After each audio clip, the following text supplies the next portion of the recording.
Hello, everyone, and welcome to another episode of DABCC TV. I'm excited about this episode. As always, we have my good buddy Helge Klein here, and Helge is going to show us a new solution from sepago called Profile Migrator.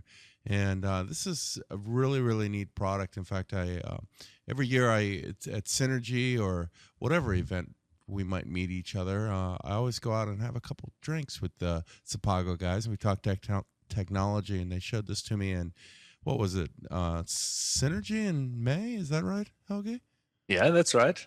And I was just blown away. I mean, a very, very impressive product. So I'm sort of negligent in my duty and to bring this to you in video so late. You know, I was first shown it in May, and now it's what? November. So that's my fault, right, Helge? Well, partly at least, yes. Okay, so with no further ado, no more rambling. I'm quite excited to have Helge Klein here. So as always, let's just dive into this thing. For my first question, and that's really my only question, can you tell us who you are and what do you do over at sepago? Yeah, of course. Hi, everybody. My name is Helge Klein. I work at sepago as an architect. And, well, the thing I architect is our Profile Migrator. And I try to make it as easy and as good and as perfect as possible. I like that. Easy, as good, and perfect as possible. And Helge, you were the architect of what became Citrix's user profile migrator or manager, excuse me, the product or old sepago profile. Can you talk just a hair about that? Yeah, that's right. Back in the old days, our first bigger product was what we called sepago Profile. It was a profile management solution. And yeah, we were lucky enough, and I guess it was the product also was good enough to be picked up by Citrix. So we sold that to Citrix, and now the development is done by Citrix. They called it, of course, they had to rename it a couple of times, actually. And now it's called Profile Management, and it's included in every license larger than Enterprise, I think. Yeah. So if you haven't given that a look, check it out. Yeah, it's pretty cool stuff. So now you guys are free. They're doing the development of that, and now you guys are free to work on your latest product called Profile Migrator. So, before we dive into this, do you just give us the overview? What is Profile Migrator? And then just go ahead and start the demo. Okay, great.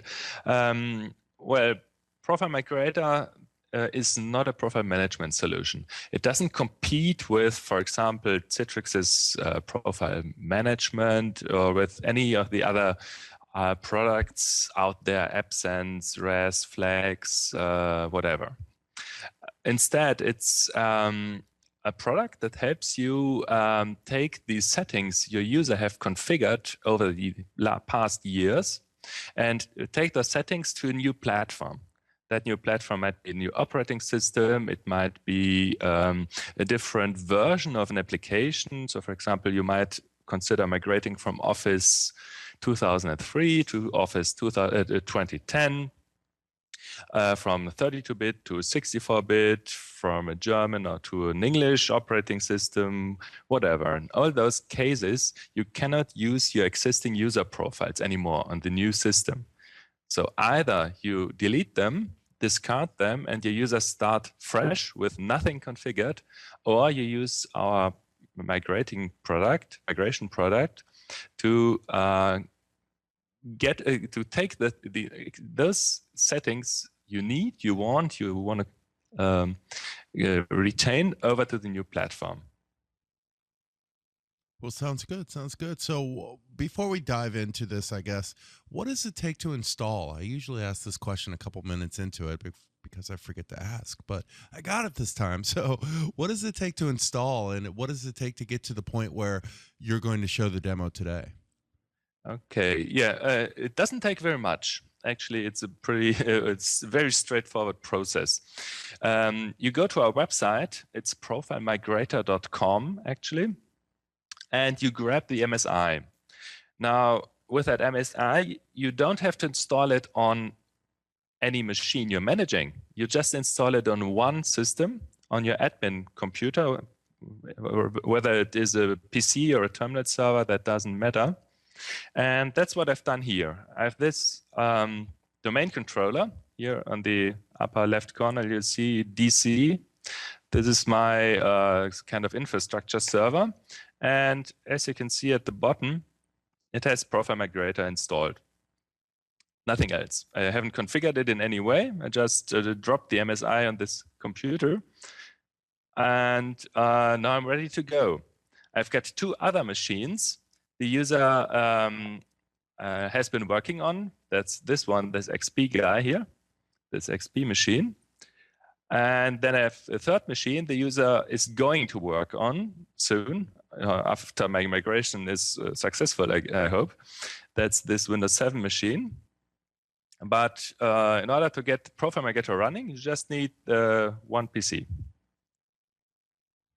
Sounds good. Sounds good. Well, we have, I like to keep these podcasts right at 30 minutes. That's sort of our show format for DABCC TV. So you have about 24 minutes and show us the goods. Okay. Yeah, gladly. Now, what do we have now? I just showed you my three machines. We have one user I'd like to demonstrate this with. This guy is called Test01, very creatively. Now, let's see what Test01's environment looks like now, before I migrate anything. He has this great Windows XP box. It doesn't have too much personalization. Actually, I'm going to demonstrate the migration of Outlook settings. Now, Outlook is probably one of those applications used most by users, and also probably one of those that are customized most. Now, let's see what Outlook looks like for this guy. Oops, sorry. As you may have noticed, this Test01 guy, he's working on a German version of Windows XP and also a German version of Microsoft Office Outlook.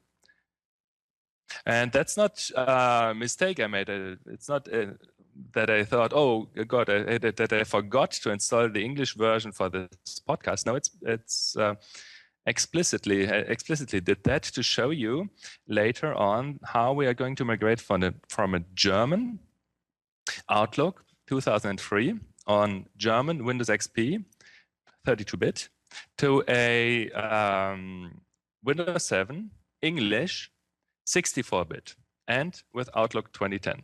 So that's the maximum discrepancy there can even be. Now, what can you see? What have we configured? Let me click on this new email button. Now, what I've personalized are just a couple of things. For example, I type a new email address and you see my personal and my business address, my own. So, but these quick completion, auto completion stuff is working. Then I have the BCC field added, and I've added a great signature. So those are all things that are not there out of the box. Except from that, no, I don't want to save that. I've put this preview pane here to the bottom. By default, it's at the right-hand side. And that's about it. We have this guy is customized. But as you know, there are hundreds and hundreds of other settings you can configure in Microsoft Outlook alone. Now, let's lock this guy off. We don't need the XP machine for the migration. And to prove you that the machine itself isn't important at all, I'm going to shut it down. Now, this guy, Test01, he's using a roaming profile. And this is where the profile is being stored. It'll come up in a minute or so. I'm actually showing this from a laptop, which is well, with several virtual machines. It gets a little slow sometimes. Now, this tester1 folder, it contains the roaming profile of that guy. Let's check what's in there. Wow, another Explorer folder. Why did I get that? You know, it's still pretty impressive what you guys can do on, or what we all can do on a laptop nowadays. You're running 3 virtual machines, or, well, I guess you paused one of them, but you're running 2 virtual machines in a computer, you know, a full-blown operating system on that. That's pretty amazing. You know what I mean? Yeah, it is. Yeah, we are so a little. We tend to expect a little much, I guess. 3, 4 virtual machines. If we're complaining if it's getting slow, well, at least this is the roaming profile of that guy. I guess my hard disk needs just a couple of seconds to to keep up. And what you'll notice, this is the a V1 roaming profile, meaning it's the profile of a machine, of a Windows XP machine. Once I migrate that profile for the Windows 7 machine, it'll be there'll be a second folder named like this one with the ending .v2. So this clearly is the old profile, and later on we'll have Profile Migrator create a brand new profile where it doesn't take all that old junk that's sitting in this tester1's current profile. It just creates a fresh profile with no bloat in it, and then you can select in the product which settings you want to have migrated over. And now I'm going to walk you through this process. Now let's open Profile Migrator. I haven't done anything yet. I've just started the application. Now we broke the migration process down into 3, I guess, pretty easy steps. Well, let's start with step number 1. First, of course, I need to choose which profiles I want to migrate. Now, in this case, I'm going to add it as a directory, but I could also, that's this button here, I could also choose an organizational unit in Active Directory, and Profile Migrator would automatically determine where the profiles are stored for all those users in that OU. But we're not going to do that now. I'm here just bringing up the selection dialog. I'll select this user's existing roaming profile, and Profile Migrator automatically determines, okay, there's actually 1 profile in that folder. You could also select an entire profile share, and it would count what's in there and display the actual number of profiles inside that share. Now, step number 2, Profile Migrator needs to know needs to have some information about the machine it's migrating to. As you can see a little further down, it needs to know the architecture, meaning 32-bit, 64-bit. It needs to know several paths. One of those paths is the path to the Windows directory. Another is, well, what's the user profile base directory called? Where are the profiles stored? Is it C users? Is it C documents and settings? Or in German, it's called C Dokumente und Einstellungen. And as you can see, Win7-2 is the name of my Windows 7 machine that I'm going to migrate this guy to. And I just gave Profile Migrator the machine name, and it looked up all the settings by itself. I don't have to do anything here. I just check it. Yeah, it's a 64-bit machine. That's right. And it's, well, all those folders are at their default. Now, there's not much else I need to configure here, except one thing that's very important. Where do I want to have the new profile that's going to be created soon? Where do I want it stored? The easiest thing is to just store it in the same folder as the original profile. To do that, I just click this box, And that means Profile Migrator is reading this profile, test01, and it's going to create a new profile in the same folder. Well, how is that possible? It's only possible because I'm migrating from a V1 profile to a V2 profile. The V2 profile has a different name. As you can see with this test02 guy, he has both an old and a new profile in the same folder. If you want to move your new profiles to a different folder, no problem. Just specify any UNC path in that box. But we don't need that now. So on this screen, I've selected the profile I want to migrate. I've given Profile Migrator some information on the target machine, and I've told it where to store the new profile. Now, that's nearly everything I need to do, except for one very important thing. As I mentioned just a couple of minutes ago, Profile Migrator doesn't copy all the old junk from the existing profile into the new profile. You wouldn't want that. Your profiles probably have been used for several years, and during those years, all kinds of stuff have accumulated in the existing profiles. Now, what you want to do when you migrate to a new system is identify those settings that are dear to you or dear to your users, and only copy those over and leave all the junk behind. Now with Profile Migrator, you do it. We implemented this scenario, and now I just need to select what I want to migrate over. We have grouped settings in so-called ACS files or application definition files, and if you have a look here, for Microsoft, I can choose whether I want to migrate the settings for Word, for PowerPoint, for Outlook, for Excel, and so on. In this case, I'm just doing Outlook for demonstration purposes. Now, this is Office Outlook. As you can see, there's some things I can configure. Outlook or Office in general is pretty complex because it stores its settings. The way it stores its settings is dependent on the version. I cannot just copy everything over from this XP machine, because on the XP machine we had Outlook 2003.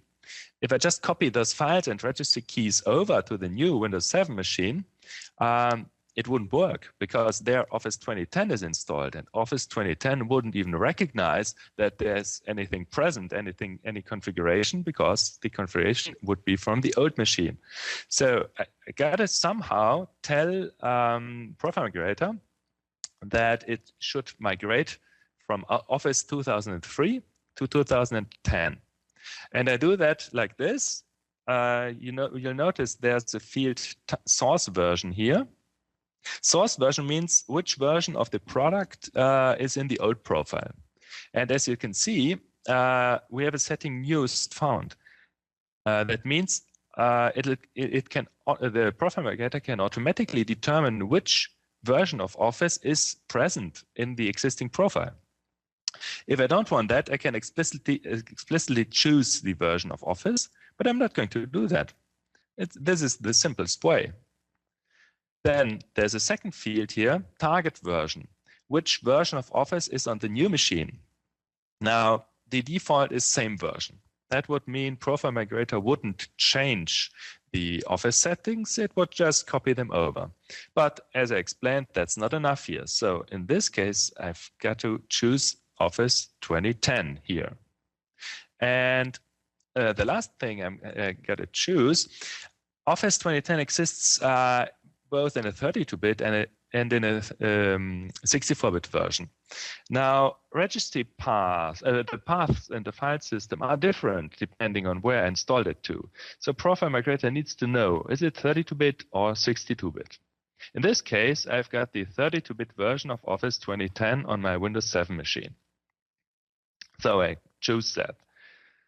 So that's it. That's all I need to do. That's all I need to configure for migration for this kind of migration. Now let's go to the third screen. I don't have to configure anything there. As you can see, it's called Start Migration. So let's move over, see what happens. The first thing you'll notice here, there are these question marks. What are they for? You might ask. Well, Profile Migrator has a built-in validation logic, so it can check if your configuration makes sense. That's pretty useful to do that check prior to an actual migration. So let's first start that, have Profile Migrator check. You can see everything is green. That's great. I made no mistake. At least I hope I didn't. And Profile Migrator didn't find anything wrong either. Now we're ready for the actual migration. I click this play button and Profile Migrator is going to start. Now it'll just take a couple of seconds for each profile. You see this profile is already migrated. Now, what happened in the background? Let's have a look at this profile folder. And you see there's one new folder in there. Profile Migrator created a brand new profile in the structure that's required for Windows 7. You see, it's the new format, app data, local roaming, and all that stuff. And then it opened that new profile and read the Outlook settings from the old profile and put them into the new profile. But it didn't just copy, as I said, the Outlook settings over. Outlook and Office in general is extremely they have extremely difficult the way the Microsoft programmers how they store their settings. It's actually pretty convoluted, and migrating those settings over is really difficult. It involves a lot of work. And I'm very proud to say that Profile Migrator can migrate roughly 95% of all these settings you can configure in Office. There are hundreds and hundreds and hundreds of different boxes and things you can configure and set and click, and we can migrate practically everything. I don't know of a single other product that can migrate as many settings. For example, Microsoft's own user state migration tool only migrates around 75% of all settings. Well, now that we have this brand new profile, why don't we have a look at how it worked out? So let me switch over to the Windows 7 machine here and log this guy on. Now I just have the admin logged on just for verification purposes. Now logging on, test 01. And test 01 hasn't logged on before to this machine. Windows is going to pull over the roaming profile from the file server. That's going to take a couple of seconds. And once that's finished, we'll have a look what Outlook looks like now. Well, please bear with me.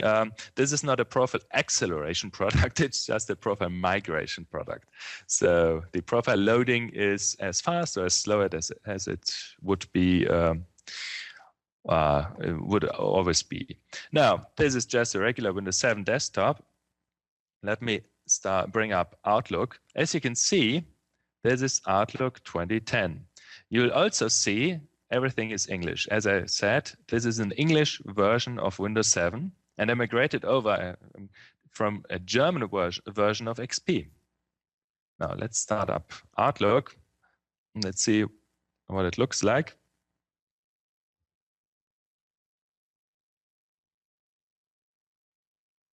Now, okay.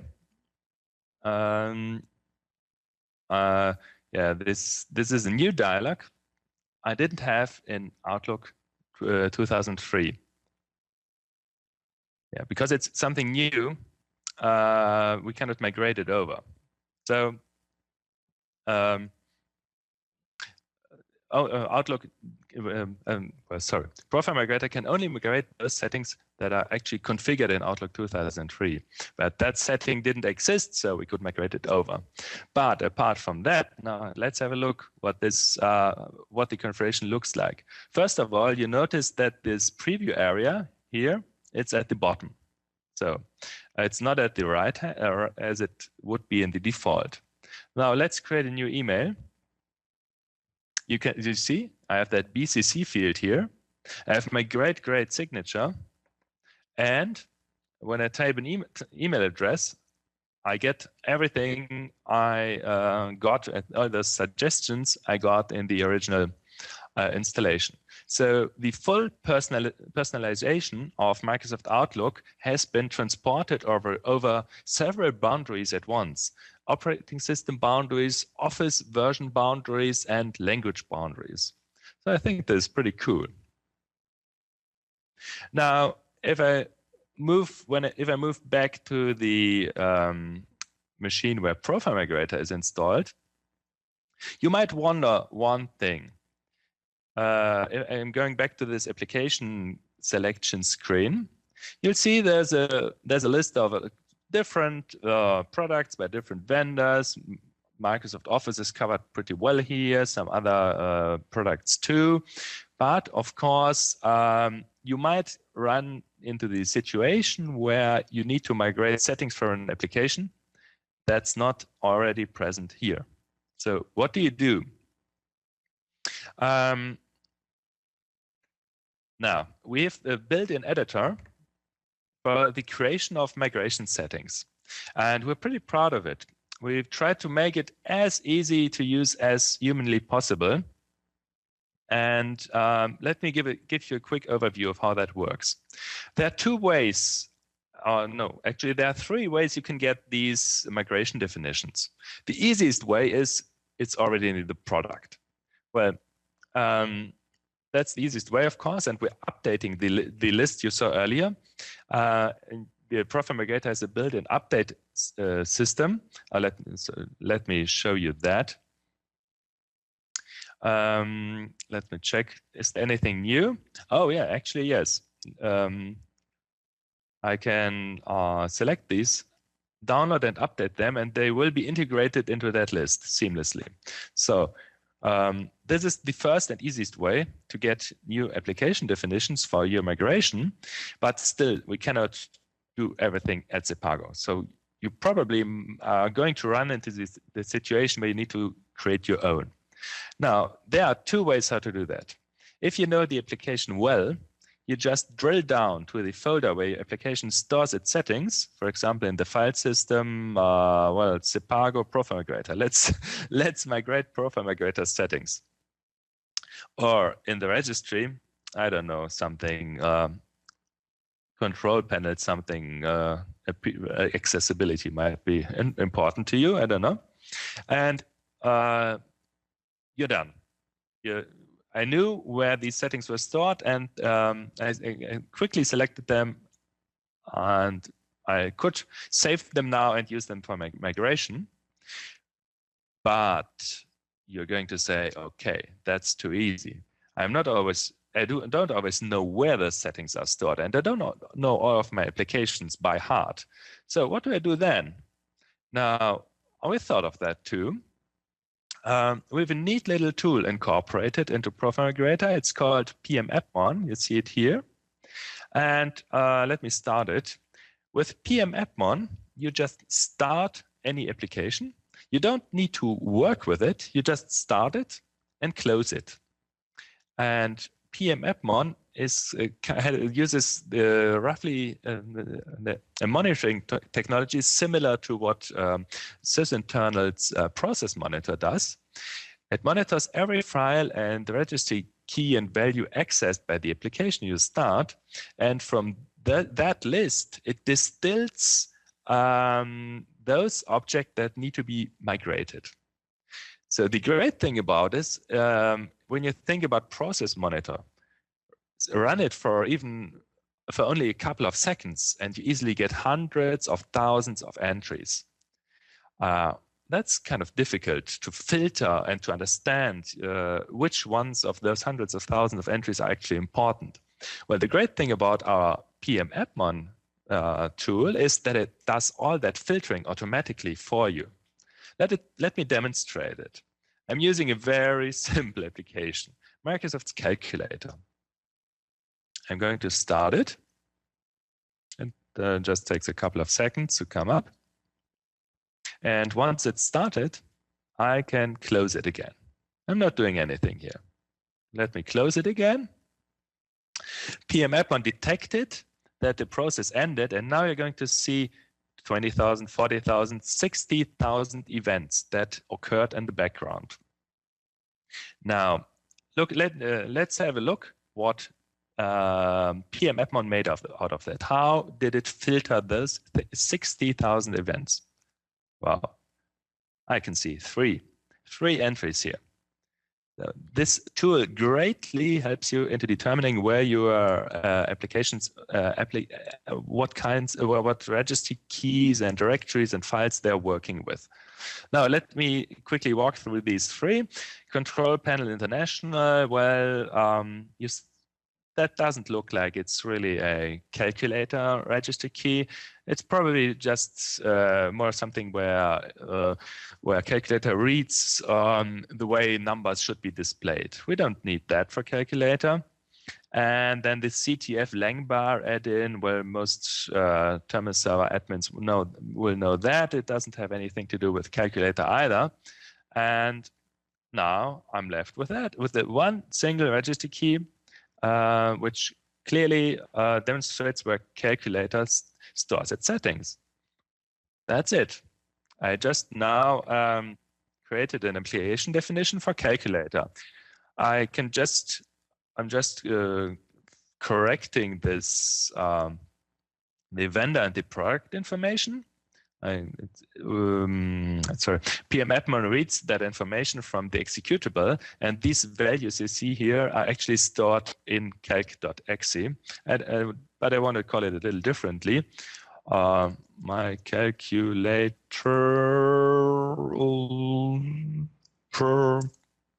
program. And now I can save these changes I made. And you can see here, Microsoft My Calculator program comes up here. Well, and that's it. It's so easy to create your own definitions for applications you want to migrate. And this kind of wraps up my demonstration. I showed you how easy it is to migrate. Just a couple of steps you need to run through. You select from the list of applications you find here. We update that list periodically. Every week we add new definitions to this list, which you get via the online update from our database. And those applications you need that you don't find, and here you can create definitions for very easily on your own. And I guess, yeah, that's what I wanted to show to you. Okay, that was awesome. That was definitely awesome. That's a very, very impressive product. That's basically it. I mean, you showed everything. That's what you how you install it, or you talked about what it takes to install, and then from there, what you showed us is what it takes to migrate profiles. Right? Is there not much more to it? Yeah. Well, the product in itself, it's pretty complicated, but it doesn't show it. Profiles are so very convoluted, and they are a big mess. But well, that's why our product exists. You can live and work without our product, but then you got to do everything we did by yourself. And I promise you, it's going to be very hard, and it's going to be a lot of work. And our product makes it so much easier. What do people do if they don't have your product, or if they don't, do the long and tedious process? Just go without? Well, there are two different things people could do, and what they always have been doing. Well, one thing is just throw existing settings away. So when you when you migrate your users to a new platform, they start with nothing configured. And every user will take at least half an hour, maybe an hour, or much longer to configure his new environment to the way he needs it, the way he likes it, and so on. So that's one variant, just moving nothing over. Other companies employ kind of a do-it-yourself solution. They write scripts that migrate some key settings, so that export some key settings in the old environment and import those settings again in the new environment. But this approach basically generally works, but it has two major downsides. Well, the first downside is that you have got to develop the scripts, and it's pretty hard to get right so that it works well. That's the first thing. The second thing is when you consider Microsoft Office, Office is, as I mentioned, very hard to migrate, and I guess most people wouldn't have the time and resources to get it right. So if you want to migrate Microsoft Office to a newer version, I very much recommend you do not do it yourself. Sounds good. Now, is this a replacement for things like AppSense and, Citrix's user profile or profile manager, I guess they call it now? Oh, no, not at all. We don't compete with actual profile management solutions. We just work with them. Well, I admit we cannot migrate AppSense profiles, and I don't think if you use AppSense, it would even be necessary. AppSense has its own very sophisticated logic. But if you're using Microsoft profiles, whether it be local profiles or roaming profiles, or even if you're using Citrix profile management profiles, let me show you something. On that first screen, I didn't mention it before, we actually built support for Citrix profile management into the product. So if you have Windows Server 2003 terminal servers and want to migrate to 2008 or 2008 R2, in conjunction with Citrix profile management, you can use our product to seamlessly migrate the existing profiles, which Citrix itself cannot do. Sounds good. Sounds good. Well, that's about as much time as we have, so let's go ahead and call this an episode. But if somebody wants to learn more, what do they need to do? Well, please visit our website. It's simple. It's just called profilemigrator.com. There you will find both an eval version, which is fully functional for 30 days. You can migrate actual profiles with it without restriction. You just limit it to 3 profiles per migration. And you'll find all kinds of information, white papers, a support forum. If you have any questions, please post in the forum, and we'll be happy to help you. Sounds good. Sounds good. Now, Helge, thank you so much for taking the time to be with us today. It was nice also to see you last week at the CTP meeting. So both Helge and I are Citrix CTPs, and Citrix had a nice little meeting in Fort Lauderdale at the Citrix HQ last week. So we got to get together and learn a lot and have a few beers and eat some wonderful Brazilian, or at a wonderful Brazilian steakhouse. So that's good stuff. Yeah, that was a great week. Yeah, yeah, it was. And great meeting you. Absolutely, absolutely. I'll see you again in what, May? At the latest, May in San Francisco, I guess. Yeah, absolutely, absolutely. Unless we see each other before. So, Helge, thank you again so much for taking the time to be with us today, and we'll just go ahead and call this an episode.